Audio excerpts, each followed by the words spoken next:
Moi! Elikkä me saatiin Roosan kanssa nyt tällainen idea, että me tehdään yhteinen kanava ja ruvetaan tekemään tänne videoita, joten tässä me ollaan.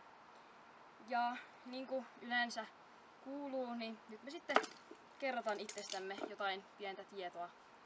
Elikkä me ollaan molemmat nollanoloiksia ja nollanollia siis. Jep. Joo, ja me käydään Roosan kanssa Euroopan koulua ja ollaan siis samalla luokalla ja asutaan siis täällä Savitaipaleen peräkylissä. Ja ollaan tunnettu Roosan kanssa siis joku vuosi. Et me tutustuttiin viime vuonna silloin, kun mä tulin noiden kouluun 7. luokalle. Joo. Tämän kanavan nimi on Saara Ilona, koska mun toinen nimi on Ilona.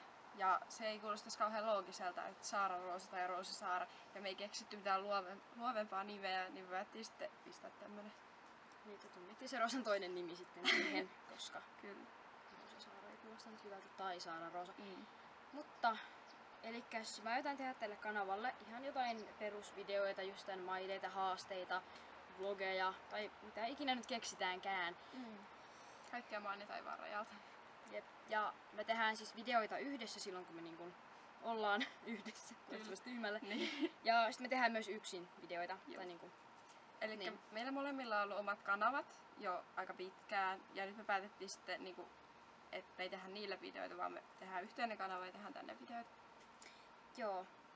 Joo, eli älkää ihmetelkö tätä meidän asustusta, että me ollaan siis menossa Roosan sukulaisen häihin tänään. Joten elikkä olen menossa randomin häihin. Kyllä. Mutta elikkäs jatkaa odotellessa. Bye bye! Moikka! Moikka!